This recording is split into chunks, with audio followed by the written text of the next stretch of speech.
Maman, son moni pasteur à l'obino que l'ongo la bilamba, dans ce lot de délivrance, c'est déjà, il est dans le faux. C'est que l'homme aura semé, il émotionnera. Donc, yo dindara yo, a dindibo, yo, au monde où wapi na Bible, là qui s'en a versé dans la Bible, pour ça la délivrance, il faut moutou. Bati, a outi bango, a continué à l'ibulu, tchouaa! A bibisi papa, bibisi babiloko, pa! Yeseda. Tout est grâce. Péché, donc péché dans la grâce. Au sali lelo, la grâce. Au coin lelo, au kotika là, tu vas rater le ciel, tu vas rater le paradis. Le salaire du péché, c'est la mort. Na boyo souka na prison, ne muso souki na prison.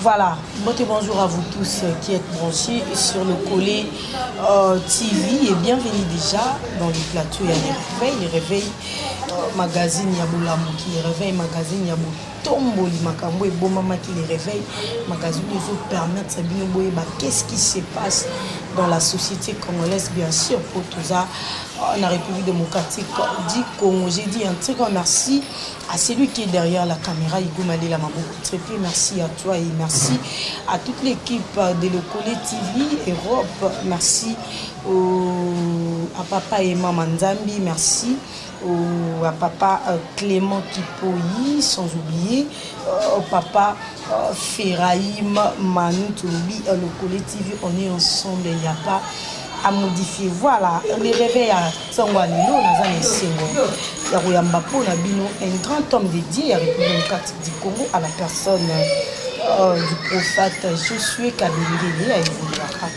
Ah, on a République démocratique du Congo, on a Moussa Nzambi, on a Moussa Pakola, Mafuta, Lubarabi, Tiara, Tozo Betsana, Masolo, Namaïmatali, l'église et ses réalités, l'église et ses réalités, de la Nuance, Italie, église pour le lot, tout le monde, Makambébé, Koti Nakata église, pour les bâtis, tout comme nous, Tozo Kindewapi, Nabasala Nzambe. Le lot, Moussa Nzambe, Moufoufou, Akufina Kinshasa, Babouagela Mbassou, mais il y a moi traitant Mbassou, Moussa Nzambe, Akufina Mbassou, mais est-ce que Moussa Nzambe Akufina Mbassou, toujours découvrir ensemble, on a vu tout au long, il y a un magazine et sans plus tarder, on a pu s'inviter dans Mboti Bongo, le prophète Josué Kabengele, Mboti na papa. Mboti Nassi qui l'a quitté. Voilà, les téléspectateurs, il y a le Collet TV, on a plateau les réveils, on a non, on a CP le Makassi, Zamba Pambola Bango Belé, Balandaka souvent émission, Balandaka souvent chaîne Oyo, parce que Baba nous a édifié dans la émission Oyo et Balakoleka, d'ailleurs il est déjà, et puis pour Sungabango Makassi, on a vie spirituelle à Bango, et pour la vie quotidienne, vie sociale là-bas. Voilà, merci beaucoup l'homme de Dieu, le tour là. L'église et ses réalités. Il y a ça par définition, église des amis. Pour Tolobara, n'a qu'église. Tu es baraté, église en Zarabanda, Kobatonga, Tokendarato, église des amis par définition. Gloire à Dieu, n'a qu'à expliquer dans nos boyers, dans la biso, balanda, explication que Sunga peut makasi. La Bible autotangara oyo, au monaka, en français, en anglais, en langue moko songolo, ils allaient interprétation, il y a traduction, il y a traduction hébraïque et puis grecque. Parce que dans la Bible, dans l'histoire de la Bible, nous avons deux vocabulaires. Nous avons les vocabulaires hébraïques et le vocabulaire grec. Ce qui fait que bateau va traduire Bible. Va traduire en français. Mais pour Oluka, quand il y a une profondeur, il y a texte. Topé la Bible, et c'est lui ose en profondeur, il y a texte originaux. Oyeba, moi na français, on a ozonga na grec, topé na vocabulaire grec, topé na vocabulaire hébraïque. Alors par exemple, le mot qu'on appelle l'église, le mot église. Oyo lelo batu, ba comment on dit tout na Mutuna, Moana, Ezamo moko tiré dans le vocabulaire grec. Oh, balobi, ecclésia. Ecclésia. Pourquoi Ecclésia la Oluka? Moi, je vais expliquer par rapport à historique et pas grec. Oui. Le mot Ecclésia est un mot spiritualité. C'est un mot disons, c'est un mot fondé dans le christianisme. Le mot église, autre ecclésia, c'est un mot purement païen, purement politique. Parce que chez les Grecs, il y avait un mouvement, il y avait, à cette époque-là, il y avait des troubles politiques liés à la politique. Il y avait des troubles au niveau Mboka. Alors, les troubles liés à la politique, et ben non, ça là que il y avait un groupement de gens qui sortaient hors de ce trouble-là, parce que les troubles liés à la gestion en Mboka, liés à la politique, ben non, or, et ces gens-là, ben non, ils ont une décision. Maintenant, on a une analyse, on analyse ensemble et on a une décision. Il y a un parlement, parlement de Toloba, même la Kinshasa, ça va parlement de c'est-à-dire, il y a une initiative, il y a une décision, et si Kanini, mbebe ezalaki to likambo ezalaki bazwi ba décision ensemble bazongi nango siko na mboka pour appeler ça orientation. Et ce groupement là on les appelait les ecclésias. Je reprends les ecclésias. Le groupement au bazar or il y a système ya mboka. Système politique ya mboka, système social ya mboka, système ya mamunio se sont tournés tout autour ya mboka, babimi hors d'eux. Et ces gens-là on les appelait les ecclésias. C'est ainsi que Christ, notre Seigneur Jésus-Christ, lui également, qui a trouvé à cette époque-là ces mots-là, oh babengi ecclésia. Non mon ami ici moi aussi je bâtirai mon ecclésia. C'est-à-dire, moi aussi, je bâtirai. Ajuka Kamo en grec. Moi aussi, je bâtirai. Et ça, moi, qui déjà. Alors, moi aussi, je bâtirai mon ecclésia. C'est-à-dire, mon groupe, un groupe de gens qui sortiront hors des systèmes, non Yamoka, mais système Yamoki. Il y a un moment où Christ a dit, vous êtes de ce monde, mais vous êtes dans ce monde, mais vous n'êtes pas de ce monde. Voilà. C'est-à-dire, Boza ya Mokili, mais Boza ya Mokili. C'est-à-dire, malgré Boza ya Mokili, mais Boza li groupe Moko ya Batunachie, bino hors système ya Mokili. Ok. Il y a un véritable chrétien, un véritable enfant de Dieu, il doit se conformer par rapport à la parole de Dieu et puis il ne peut pas vivre ce qu'on appelle la vie mondaine. C'est-à-dire, Moutou Oyazakati na Christ, Moutou Oyazakati na Église, abimi hors système. Il y a Mokili. Il n'est plus de ce monde. Il ne peut plus se conformer Paul Azoloba. Il ne faut pas se conformer au siècle présent, mais soyez renouvelés par l'intelligence. C'est-à-dire, au cours se conformer par rapport à Mokili Oyo. Système à Mokili. Ou on est allé par rapport à la définition générale pour comprendre le mot église. Voilà. Mot église, église. Les gens qui sont sortis au deux. Voilà, surtout que si on a objectif, il y a église. Là, c'est objectif à église des amis. Voilà, avant de répondre, on a des volets, avant de la objectif, on a expliqué que nous avons deux sortes d'églises où les gens doivent comprendre. Dans l'église, on a une église catholique, autrement appelée universelle. Parce que la monnaie, non, nous ne sommes pas l'église, nous ne sommes pas les membres de l'église catholique. Bon, il y a des mots catholiques. Donc, catholique, c'est un mot tiré dans la tête catholique, qui veut dire tout simplement universel. Nous sommes membres, il y a des églises. Nous avons l'église catholique, mais il y a aussi une église, précision, il ne faut pas comprendre, l'église catholique romaine.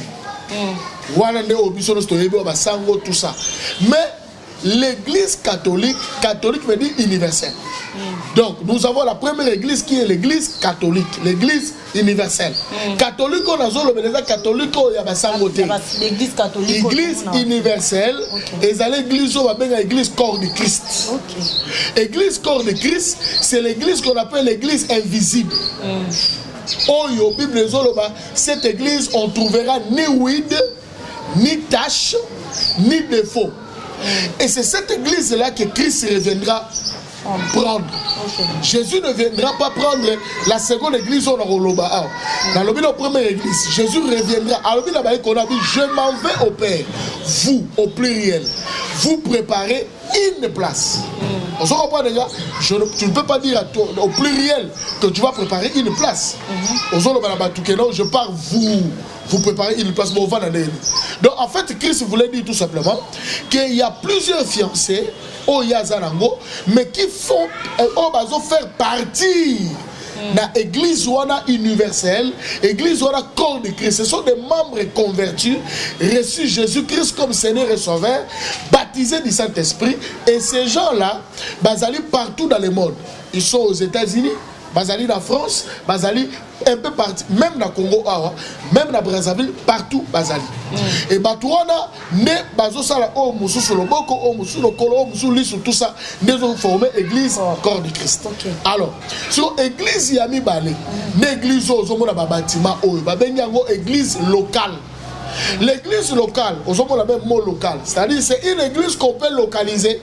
Une église on peut localiser à un endroit. C'est-à-dire l'église n'est armée de l'éternel. L'église locale a obligé de diriger le royaume des solutions. Aux autres armée de Sion. Aux autres églises où sont en Europe. L'église où il n'y a rien à voir. Jésus ne viendra pas par les bâtiments. L'église où nous avons préparé biso tous à la membre de l'église universelle. Je comprends les gars. Alors ce qui fait que l'église locale a une mission. Et cette mission est celle-ci. Au Bible Zoloba, aller partout dans le monde.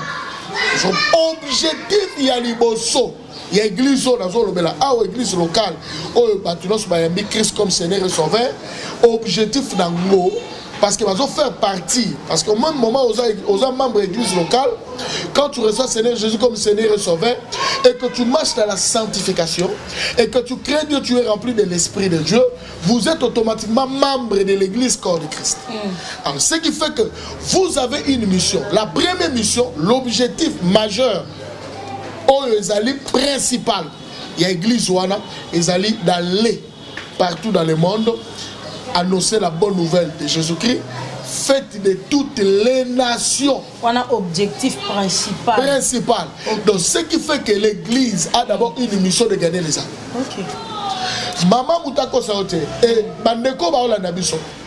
Et c'est quand l'église perd cette mission-là, cette église-là n'est plus une église. Objectif Yaliboso, c'est gagner les âmes à Christ. Faire de toutes les nations. Les nations qu'on appelait autrement les incirconcis, les gentils, les païens. Et ces nations-là doivent connaître Jésus-Christ, recevoir Jésus-Christ comme Seigneur et Sauveur. Et tout ça, la bangoba comme un disciple, il y a Christ. Donc, objectif, il y a Christ. Donc, ce qu'il y a, place il y a miracle dans l'église, dans l'église, et ça, place il y a miracle. Apparemment, on dirait objectif à l'Iboso, au PCA, ils ont donné la place. L'église de commandé place, il y a un miracle. Place à Romon, Namakam, Liman. Place à miracle, l'église. Non, miracle, Eza et Kamousseli, Eza va signe, Eza pour accompagner l'évangile. Mais le lot, il faut tout mettre à c'était, on irait. Batu église topé basala nzambe ba bungisi moi mukie ko tuté ba bungisi ordre principal wana ya ogane ba am. Au moment où tout le monde venez voir les miracles, venez miracle. Oui, moi je suis un homme de miracles, je crois au miracle. Mais la ligne le plus grand miracle, c'est lorsque quelqu'un s'est converti. Et ça un miracle mon côté awana mabele. Ezala koka tamboli, ezala vegle moni, ezala misu ya mutakufa moni, ezala mutu baba lobi, o escrit ya fête na lola. Aucun miracle. Soki koka tamboli awa pasteur atambusi koka prier pour na koka tamboli, c'est nous qui biso batoza na sengo. Toko sepela, tozo sauter, mais attention, au ciel, il y a pas la fête. Il n'y a pas la fête. Donc Dieu trouve ça normal parce que d'ailleurs les miracles c'est la nature de Dieu. Dieu ne s'étonne pas lorsqu'un paralytique marche, lorsqu'un aveugle voit, lorsque Moutaba lobby. Mais Dieu est content lorsqu'un pécheur se convertit. Quand un pécheur se convertit, au ciel, il y a une grande fête. Et là, on a une figure sali qui va pasteur, batombo la mi miracle la place ba mi na biso maté a obongo la montée. Et ya liboso ezana no envie ya koluka grandeur. Ya koluka célébrité. Ya koluka positionnement. Ya koluka honneur moko boye ba pesa yo. En fait, le lot toza la course moko boye, ya batu bazoluka beaucoup plus ba gagner le monde entier. Mais va perdre âme na baou. Et c'est ce que Paul était en train de dire. Alors, Bible, à combien de nombre de gagner le monde entier et de perdre son âme? Le lozomona, ma pasteur rebellé, Bakoluka, même temps, la miracle, ils cherchent leur gloire, ils cherchent leur honneur. Vous comprenez, gars? Alors, ce qui fait que le lot, Moutazomona, a sur la TI conversion, la TI repentance. Parce que, dans l'époque, il y a 70 ans. 80, 85, 81, 90, 91, 93, mais c'était l'évangile pur. Oui. Mais il y a une époque où on a miracle et salamate. Miracle et salamate. Bon, moi je te rassure qu'il y avait des louanges au capitaine que ma frère. Bah bon, pasteur, tes frères, biso to salamo, tu as intercesseur, frère, tu as loué 40 de louanges, Moutalibo Mabiki. Il y avait des miracles, mais objectif de la biso, c'était pas ça. C'était d'abord le souci des âmes. C'est-à-dire, quand le pasteur passe à la télé, c'est pour gagner les âmes. Quand il fait, au lieu de tout le monde est sur ma campagne d'évangélisation, le lieu comment on va croiser des miracles, séminaire boy, séminaire à prospérité, tout ça. Mais il n'y a pas vraiment de croisades. Oh, toujours le bâtiment, tu vas dans le monde, renard banqué. Chibi Joshua, non, qu'est-ce que je parle de Chibi Joshua? Chibi Chouaga, Teloxbon. Tata la biso, papa dit Nabala, père son âme. Maman Nani, Tumba, tout ça. On se reprend. Il a un souci d'abord de gagner les âmes. Papa Kelani. Mais le long comme on a, donc les gens cherchent toujours la gloire, une gloire éphémère. Il y a un moment où Moïse a dit dans Hébreu 11, 24, Moïse a boya qui gloire, c'est par la fois Moïse refusa d'être appelé fils de la fille de Pharaon, refusa d'être appelé fils, a refusé gloire éphémère, gloire moro passagère, gloire moro babonega prince, mais prince moro qui n'est pas dans la volonté de Dieu. Il a refusé des honneurs des gens. Il y a un point dans le but, quand tout le monde m'acclame, je ne suis pas encore serviteur de Dieu. Et les gens cherchent les acclamations, les gens cherchent les honneurs. Et ce qui fait que les gens tu es sur le terre, tu as repentance, tu n'as rien à l'église. Tu as terre, c'est le travail du diable. En fait, c'est ça le travail du diable. Le diable sait qu'il a peu de temps. Là, je suis prophète. Il y a des signes où Christ revient bientôt. Sinon déjà et apparaître. Mais Bible il y aura la famine. Bible il y aura des crises partout. Bible de faux prophètes sortiront. Tout le monde a faux prophètes. Tout le monde a faux miracles. Donc si nous on attend de la fête, le diable sachant, connaissant ces choses-là, il dit que bientôt là, Christ arrive. On se reprend déjà, ce qu'on a ça, il n'a de peupler royaume, n'a distrait sur la côte de Kati. Distrait. Et comme nous, l'église du matin, c'est-à-dire du matin au soir, on prêche que le matériel, on prêche que le mariage, on prêche que l'argent. Donc, pendant le 1er janvier, jusqu'au 31 décembre, pasteur, tu es là au Théaka Batouka Mbong, au Théaka Batouka Keno Libala, au Théaka Batouka Guérison. Et tu oublies que Jésus reviendra. Tu oublies qu'il faut préparer parce que l'église a une mission de préparer ces gens-là à rencontrer l'époux, à rencontrer le Seigneur. Vous comprenez, les gars? Alors, ce qui fait que le diable est envahi. Il y a un moment où le lot oyo, na émission, na sikilaki des assommes. Tous les pasteurs miracles, démonstration, pasteur. Donc, et ça qu'on envahir et continuer à être monde. Mais Élie a lobby, il pensait qu'il était resté seul. Ça, même si Élie, tu n'es pas seul, il y a encore 7000. il y a encore une génération que Dieu est en train de préparer. On a la génération X. Ephraim na Manassé. Jacob a pamboli, Ephraim na Manassé. A joué le bok à droite à Tchebo, a joué le bok à gauche à Tchebo. Si nous oyo, sur le talent de la mathématique, ezali X. X ezali équation inconnue. C'est-à-dire quoi? Ephraim na Manassé, ils étaient inconnus dans la liste des enfants de Jacob. On a connu Azer, on a connu Nephtali, on a connu Zabulon, on a connu Gad, on a connu Ribin, Simeon, Lévi, tous ces gens-là, 12. On n'a jamais connu Ephraim et Manassé. On a dit Jacob a ça qui boye. X. Attends, on a comment? X oyo, ezali équation inconnue la mathématique. On a dit X la Y. Ça dit Jacob, tout simplement, vous êtes inconnu, on ne vous connaît pas dans la liste. Dans la liste des enfants de Jacob, mais je vous introduis. J'aimerais annoncer aux hommes de Dieu, oh, bah, garder pureté. Nous allons annoncer aux servantes de Dieu partout dans le monde qui gardent la pureté de la parole. La sémence de Dieu, bah, ça parmi générations inconnues. Nous ne sommes pas connus, mais Dieu va nous introduire dans la liste. Parce qu'aujourd'hui, il faut commettre des erreurs pour que nous ayons relevé la génération montante. Il y a un moment où nous avons annoncé que réveil a mis les oeufs. Réveil a mis le véritable réveil et ma conversion. Véritable réveil et ma repentance.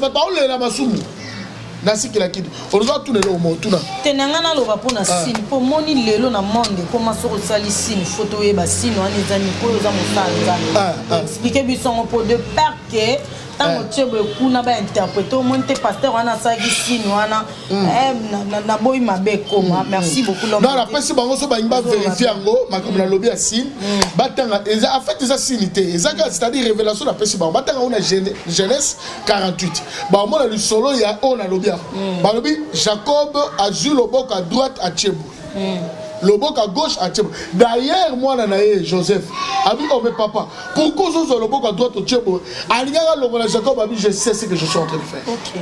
C'est-à-dire, s'il y a boyé, et ça a dit. Ok.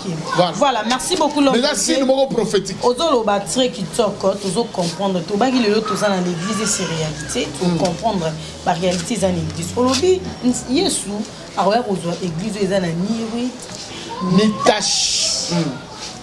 Église wana. Mais lelo siko na l'église na biso to moni ba oui debele, to moni ba tâche belé bon sorto na ba église. Les frères Patrice ayemba kala. Ayemba lobi j'ai cherché le monde, je l'ai trouvé dans l'église, l'église dans le monde. Oui bi ke lelo mamba bo sorto comme mine l'église.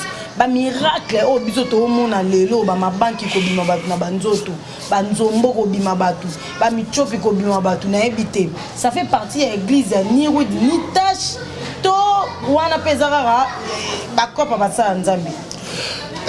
Na olinga au moins sur la zone sa réponse. Il faut l'appeler ça sagement makasi. OK. Pourquoi? Parce que l'appeler ça sagement ça risque que bana nzambe bazala confondu bamona ke nyoso o tozolobela o bamonaka eza faux. OK.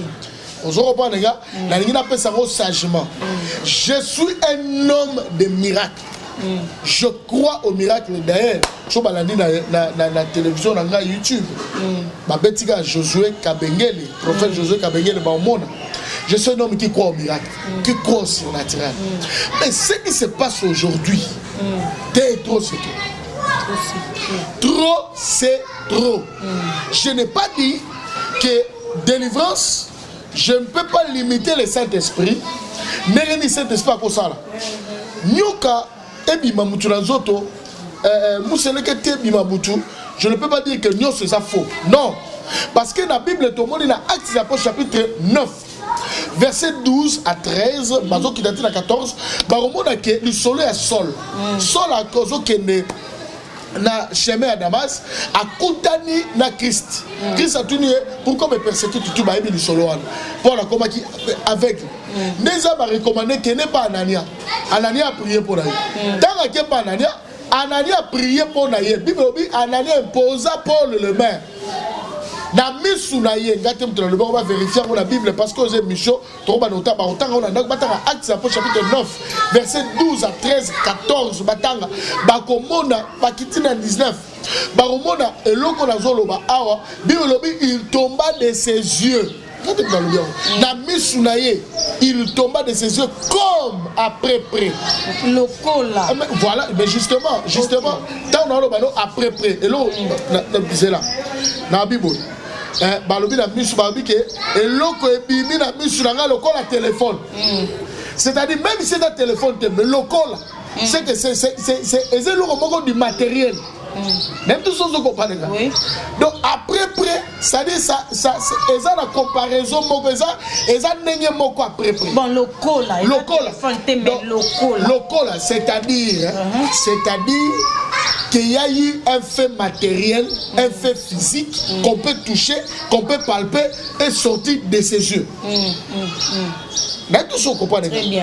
C'est-à-dire, dans les bana ya poto bandeko ba na biso même na Angola partout baye baké baza limité parce que ba comme on appelle pasteur na ba prier pour la mutu et le boya apparaître ba le baka mamo ça faux non mais na lingi na yemi s'appelle bango précision sur 100% ya makambwana Dieu peut le faire mais et kokoma doctrine te kokoma et le moko bote yobi bisaka batu mi selekete voilà là je suis contre. Ça peut se faire par comment l'orientation du Saint-Esprit, azan multi-système, il peut le faire, mais bon, neti et l'ora bay kaiwana et ça va combien et ça va une fois.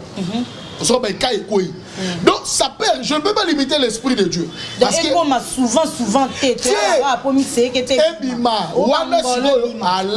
vous savez qu'on ne peut pas limiter l'esprit de Dieu.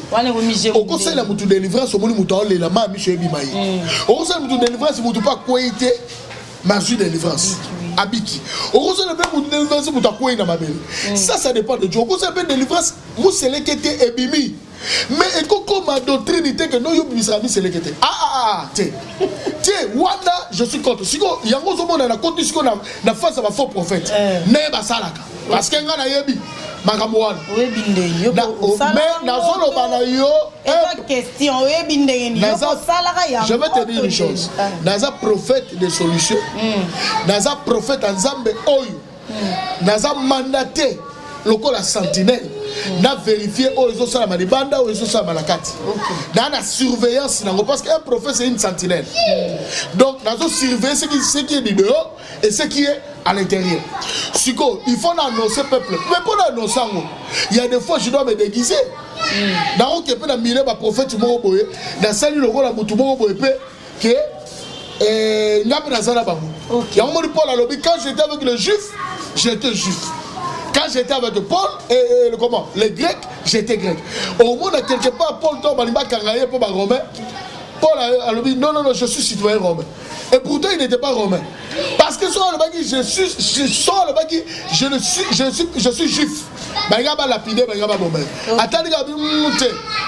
Je suis citoyen romain. Et ça dit, moi, discrétion. Et par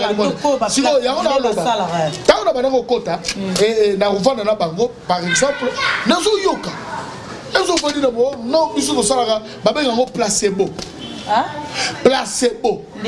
Placebo, et ça, il y a médecine. Il y a médecine. Médecine. Aucun hôpital. Aucun hôpital ne peut pas. Aucun seul examen ne peut pas. Aux gens n'a pas nécessité. Aux gens la kyste. Mais ils sont résultats aux la kyste. Placebo. Médecin, surtout à Hawaii. Placebo. Si vous avez la kyste, on a la panique. Pour aller là. Solo pour opération. Parce que vous avez battu. Solo pour opération. Fongo lui paie moi les boumou. Fongo lui paie là, on paie. Mon ami est là. Il y a $2000. Il y a 1000. Ok. Il y a un placebo. Alors, maintenant, les gens pasteur, et l'eau qu'on a placebo. Mais même si on a un évangile, c'est-à-dire miracle à l'okuta.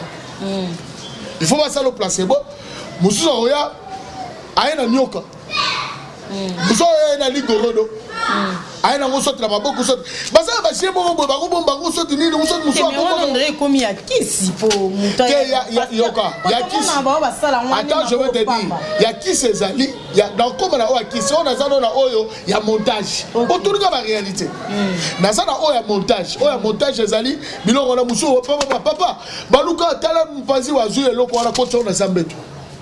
A quoi il y a un groupe à bala, il y a un sur la 3 bana 4, bana simana, moko côté la sambetu. Yo yebate parce que yo yebi ko ça pas, o yebi pasteur. On prier na yé, on s'appelle on a compris na yé sur tout ça. Kangami, on s'est concentré, mais il y a déjà bois qui est loco. Yo parce que ah bah passer ba ba bon pam. Tiens, il y a dans la poche. OK. Placebo. Miracle à l'okuta, montage. Il y a mis un montage, vous savez, on a deux personnes, papa, yo nasi, nereza boy, wana n'écoute, ne somme mon monde de mobimba. Oh, il m'a dit qui était à Zali faux miracle, baba expliquer ne mutakufa. Oh, kagarote? Faux miracle à mutakufa, na niveau ya mboka na place à Zali, bakangara, batongarango. Et puis mutakufa, faut le moulin. Ouais, parce que prophète, on est Afrique d'ici. Montage. Ah, ils ont montage. Miracle à l'Ukuta. Basé belé. Babenga activation. Moi, tala, nasi. Dans notre mission, dans notre mission, dans notre banayo, que Nzamba a frappé Batouana, au bout sabaro pour les lots aux arabes. Oh, Moussou Sazaï Kiawa. Bakanye na Braza. À la Braza, 20 ans de prison. Oh, ouais. Bon, Bossanier Mougi, à la prison. Bossanier, on est à la prison, 20 ans de prison, miracle à l'Ukuta. M'appelle Moussouba au la téléphone. Yo, comment ça fait au numéro na téléphone?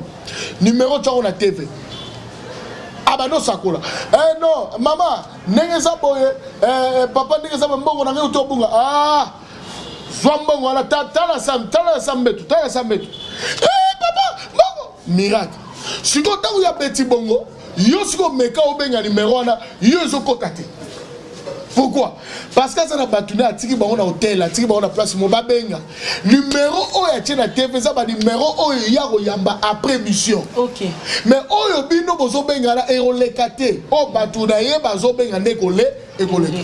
To komi wapi? Est-ce que mona ba papa dit na bala basala bakamwa?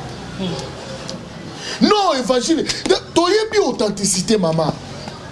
Nana posate, n'a démontré tout miracle pour moutar ni manga.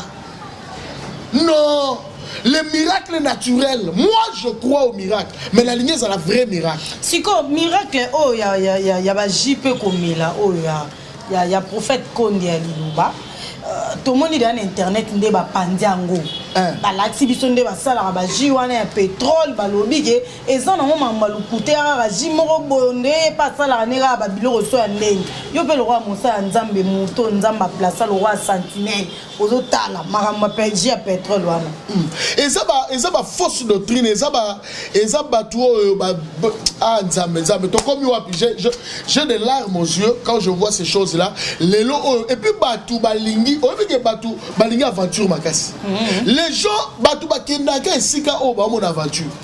Et Sika O, mais pas, Jini Nyozo Mela, Oka Gouya pétrole, Bozo Mela Oka. Mais attention, le diable aussi fait des miracles. Mais souvenez-vous de l'histoire de Pharaon. Moïse a boit qui Nyoka. Pharaon, c'est qui a dit, oh, Yoko Ba Nyoka. C'était Balou qui Nyoka. Oh, mais l'eau, les petits jours, moi aussi je le fais. Avec Ramsès, ma magicien, qui t'a dit que quand quelqu'un fait des miracles, c'est ce qui certifie, il est dans le vrai. Mais non. Le miracle ne certifie pas que tu es dans le vrai parce que le diable aussi opère des miracles. Ma magicien, yo yébité, ma magicien, tant que tu as bimi, ça va bombo. Bombo, bimi, pas, tu as bombo, bombo comme belé. Au lieu de le bloc, on a des biscuits. Mais non. Les lots yo katire mutakenda kwa nganga basali lebe ba service basali ba douwa banini azumwana. C'est pas ça. On se comprend les gars. Donc le lot il faut pas yebake. Il faut nous examiner pasteur on est lo kwa liboso. Nangina lo bela ba caractéristique pour ba reconnaître ba faux. Parce que retour na rapé question là pour que les gars ba reconnaître les faux. Si on ba lo ba di prophète a ôté le miracle. Non. Na tingi barobatala je crois dans ma mission de relaxa ba témoignage. Donc je crois au miracle. Mais dans l'ingi de sala miracle il y a solo. Il y a bien. Il y a vrai. Outil et pas dans ça mais ko ya ba biloko ba spectacle ba spectacle. Tous les cas nini makamba ndo ba mbang. Donc ba jiwana eza ba biloko boko pirema diabolique et j'interdis na bisi peuple dans bazana église wana. Babima, il est dans le faux. Pokuna peksa on golia misuni bali a misuni. Mais ezaba et on ezali ba force moko culte makasi. Babi ba nyama ba lo wa biso. Même non, écoute. Mais ce que ba dana e ba no leni. Bali a misuni. Mais nzamba pesa ba ko jada bi tout ici na pesi binango. Nzamba muta lobi na dana e ba bi nyonso ba nzete ba biloko tu na pesi bino sauf nzete wa.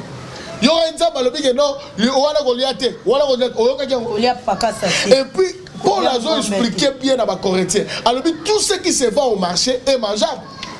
Mais oui. Où tu go pasteur on a zo mambo. C'est ezali ba force moko okito obi na ba niveau moko science. Hein? Bato ba la nanga surtout bata poto ba makambo na ba science mosusu occulte.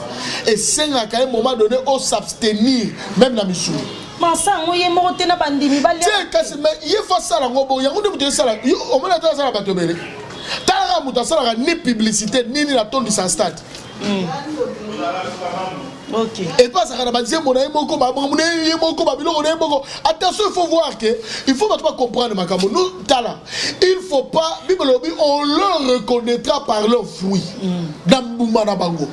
On reconnaît un serviteur de Dieu, non pas par des miracles, non. On reconnaît l'homme de Dieu d'abord par le fruit qu'il produit. Le fruit. Mouma, ni la produit. Voilà, si que prophète mo a pas uchokufa pe a son âme prophète Seda o biso na zuto e basara ba miracle ya dinarande na libulu akoti ba obwa kele mai makolezo na na boazo bimisa ba biloko na sekuna na ebité genre miracle modèle wana bien ka kufi na wana nzambe pa ko kasa dindi seconde ya soloti na libulu ngo po abano dinda ya liboso no dinda nenga ba fanti nzambe basara on ne se manque pas de Dieu.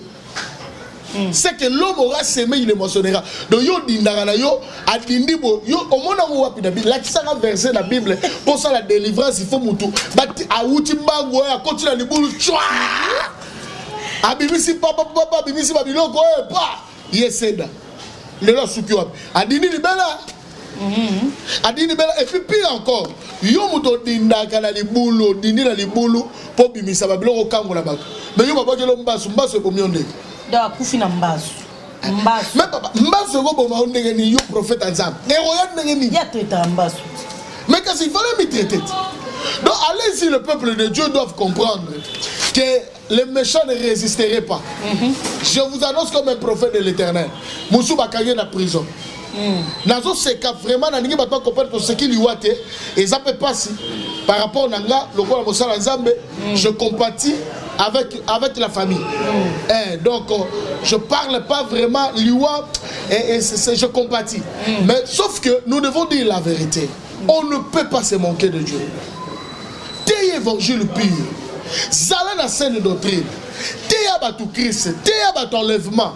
T'es abattu la venue de Christ. Aussi, démontre les gens la puissance de Dieu, la vraie puissance de Dieu, par des signes et miracles vrais. Ezali. Il y a des hommes de Dieu ouais, dans Mboka, Baza. Il y a des hommes de Dieu dans le monde, il y a vrai, Baza, qui prient au nom de Jésus, bah miracle de ça. Mais est-ce qu'il y a bien, Nassi? N'a obligé la big sabatunos. Même Jésus à son temps, il n'a pas guéri tout le monde. Il n'a pas resté tout le monde. Le paralytique, acte de chapitre 3, il était au temps de Jésus. Est-ce qu'on est bien gros? Mais la taille Pierre Nani Nida Obika. Il ne faut pas comprendre que nous ne devons pas rechercher la gloire éphémère. Les honneurs, oh lelo oyo, batu bazali, do mutazo ni mame, obinga yamba musala nzambe boazo benganga. Oh non yo lokolo mati, oyebani na Kinshasa. Bazo lobela yo, na monika il faut fongolanga, dans après même ya ko sacrifier moi na ngai. Donc il y a biga yo pokota. Ayebiga na kisi. Le prophète yo po biga ba betelo ba calculer. Bele ba to be ba pe prophète Josué ka bengé la kota simba. O yaka na ba biloko na ba géologie wana ba biloko ba nini wana pe. Mais angiologie, non, angiologie c'est quoi? Angiologie. Tu vois le mot ange là? Angiologie. Mais lelo lende, obiga lelo ba to mo végétarien Satan. Aujourd'hui, tout le monde parle de Lucifer partout. Les enseignements, délivrance, Marie de nuit, Inquibe, Satan, Lucifer, Satan. Oh, Satan combiné. Aujourd'hui, on nous a enseigné l'église qui a démonologie. Démon, démon qui gagne, démon, sorcier partout, état d'âme. Donc, tout ça, partout. L'église c'est comme un combat spirituel. Donc chaque jour combat, les gens dans l'objet combat ça va bien. Mais pourquoi? Parce que le pasteur Batéa sur la démonologie. Il y a un moment qui dans l'enseignement, il y a angelologie. C'est-à-dire côté les anges. Ok. Il faut il y a aussi les démons, il y a aussi des anges qui sont dans notre service. Et les gens m'ont taxé, il y a qui ici. Non, écoutez, il faut maintenant comprendre l'enseignement. Je crois que l'Obelango, même Christ, il y a une mission de Zoya. On comprend sur l'angelologie, sur enseignement sur les anges. Comment est-ce que rôle à ange na vie na biso to expliquer. Voilà. Merci beaucoup l'homme de Dieu, vous comprendre Moussa Nzamazo te fait la penza kitoko. C'est-à-dire basa nzambe babumi ndenzela. To ba to le l'église c'est réalité. To aussi mara ba réalité to mona na ba église pour s'en est des trous. Tout le monde est belé dans la République démocratique du Congo. Non, kaka dans awa. Na monde même mais yo so mona pasteur, na moni pasteur muso c'est le va de prière, il y a azope ça pas bis. Muso akena na tellement na internet. Muso akena na Nigeria. Muso akena na kata atiki ba ser no so mitakala, atiki ba na nini na océan. Azope tawa mbaté na sima. Bon, il y a ça vraiment attends yo mo place ni to komi. Et les gens croient à ces choses-là. Pour ça, ça verset à Élisée a dit que non, Élisée a maté là qui a maté là qui est et puis a soufflé. Donc là, il peut dire ça vraiment. Genre un démon de faux dans ma tête. Mais si quoi, Moutou va mater là qui a moi si ton mobile. Mais vous tous on a critique bien na exégèse et critique voilà. Élisée a maté là qui moi si ta maté là qui moi mobile. Et puis à matin là Élisée a soufflé sur la bouche. Mais c'était un homme. Et puis c'était un homme. C'était un homme. Et puis il a fait ça, il l'a pas embrassé. Mais aujourd'hui, on voit des hommes où il y a la délivrance. Maman, son moni pasteur al bino que longo la bilamba, là c'est le délivrance, c'est déjà il est dans le faux. Voilà. Non, malade il n'a niveau c'est il faut la simba place voilà pour onction à la lukuta. L'onction peut traverser même dans la parole comme ça. Je libère l'onction, l'onction touche partout et si on surtout malade. Les gens aura nécessaire tes pasteurs à simba tchalo. Et ça nécessaire derrière moi dans mon église na salaka, so qui n'est la partie mon boyeza intime, ma partie mon est le boumou pour le respect de la femme. J'ai une femme oyo azali assistante nangai.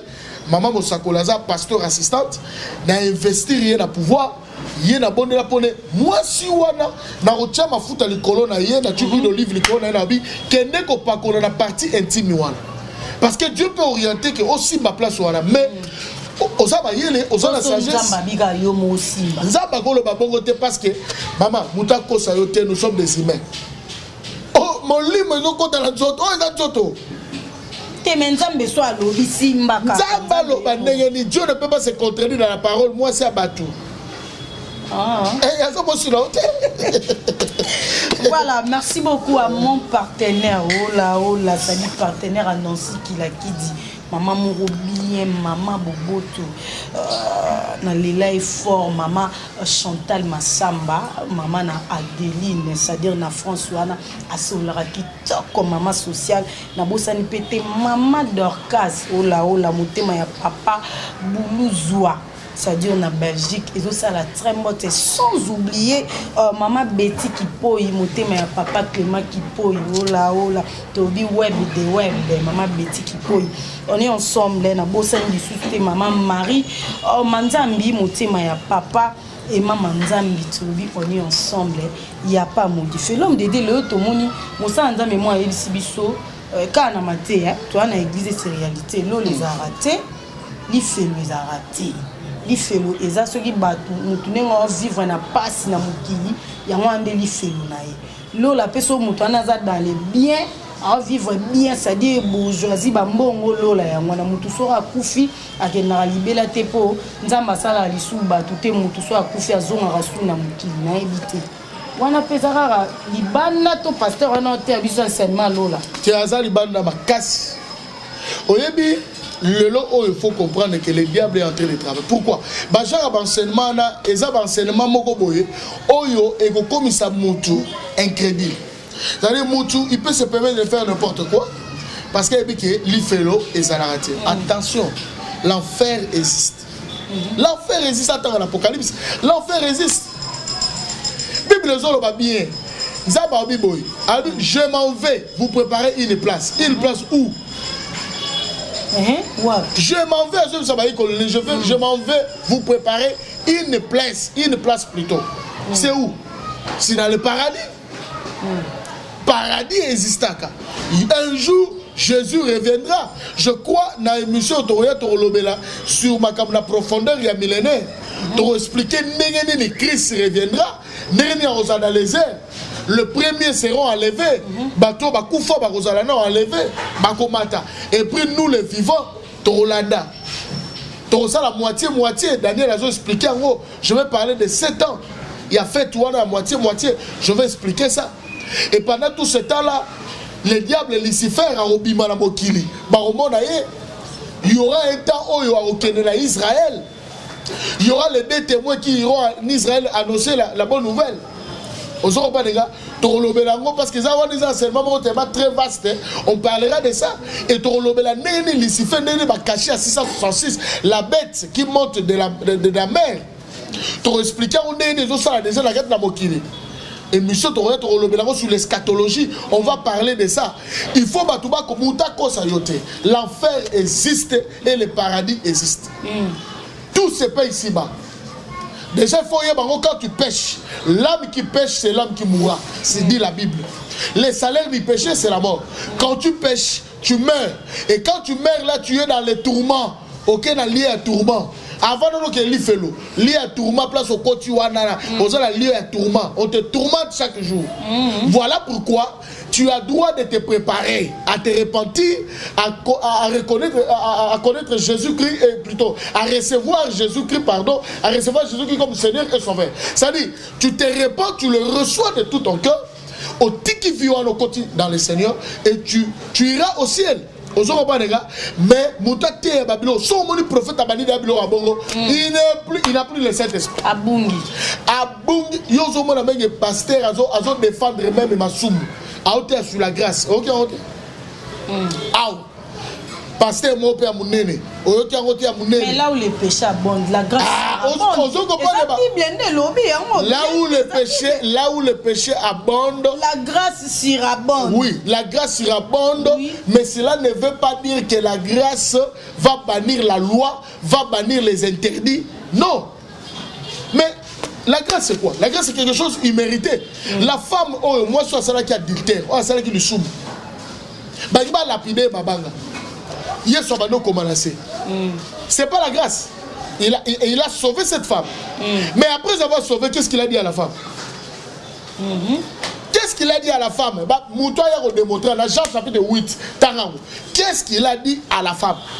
Il a dit à la femme, va et ne pêche plus. Ben, ce Yesu falo bane, on suis grâce, hein? Quand on a le sous sur la grâce, il rabonne. Ngana ba salo chaque jour, so ba mabanga, ngana ba sauver yo. Non, papa, mutako ça c'est une fausse un faux évangile et puis mutazo te ba évangile ya bongo azo memayo dans la perdition. Et le diable travaille aujourd'hui, il y a des pasteurs qui ont signé un contrat à Lucifer. Bah signer un contrat pour Lucifer, bah signer et il travaille pour le diable. Bah utiliser la Bible. Maintenant il faut faire ça. Bah la Bible. Bah renverser en gros. Ce qui fait qu'on va remonter à la grâce. Donc maintenant la grâce sera bonne. Et la grâce, tout est grâce. Péché dans la grâce. Au sali la grâce. Au coin au côté là tu vas rater le ciel, tu vas rater le paradis. qu'on ne te trompe pas. Ce jour-là, lorsque la trompette va sonner, et ça bateau basé la connexion à cet esprit. Donc trompette et kobeta. Bible lobby, la trompette sonnera.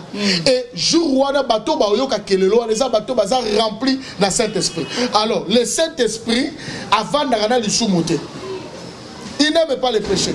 Il n'habite pas dans le corps, il y a le péché. N'attristez pas le Saint-Esprit. N'attristez pas. Tu l'attristes quand? Quand tu pêches. Mais cela ne veut pas dire que non, non. Dieu te donne toujours la grâce. On se repentit, on tika basum. Voilà. Mais aussi prendre une ferme décision. Voilà. Dans Souksa, la 2 Chroniques 7:14, Bible lobby, si mon peuple sur qui est évoqué mon nom, s'humilie, babanina nous, s'humilie, prie et cherche ma face. Yasuka balobi, si se détourne de ce mauvaise voie. Vous voyez, la repentance c'est mieux, mais aussi te détourner de mauvaises voies, c'est plus important. Tu ne peux pas dire que tu te repens, tu continues toujours dans la boue, grâce et grâce. Tu iras en enfer, maman. À combien de hommes de gagner le monde entier et de perdre son âme. Voilà, merci beaucoup l'homme de Dieu, Topambolami. Namokola lelo les réveils pena tourla musa. Keba na mate ya mabe, keba na mate ya mabe place de tourmer zali. Keba na mate ya mabe on toujours la ngai. Au priara wa, au chama koloa. Elos vanga, le thème ya Dudusha vanga désormais madame Dudusha vanga, elos vanga mon beau-frère. Allons libiso na seba, bokeba, au chama koloa. Jésus revient bientôt. L'homme de Dieu, tu remis dans souk. Il y a des réveils à mon colalelo. Il y a des sort nini et ça n'est pas ça dans Zambo ou ça la mambo to cité. Et puis bandimi on va se retrouver dans l'église à modèle ouana. Il tombe zanini et olobi au mot de la fin on peut se numéro à contact sur nos bandiko bandiko. Gloire à Dieu. Et il y a le bosso un verset un texte qui me fait peur. Matthieu 7, 21. Ce n'est pas ceux qui disent Seigneur, Seigneur qui entreront dans le royaume des cieux, mais ceux qui font la volonté de Dieu. Et plusieurs viendront, avons-nous pas prophétisé à ton nom? Oui. Voilà un message d'appel sur le prophète, le pasteur, le salazam, le bateau, soi-disant, aussi ma Bible. Oyo, aussi ma Bible, l'appel sur le message boy. Ozotea, tanga verset voilà. Avons-nous pas prophétisé à ton nom? Jésus leur répondit, je ne vous ai jamais connu. Je ne vous ai.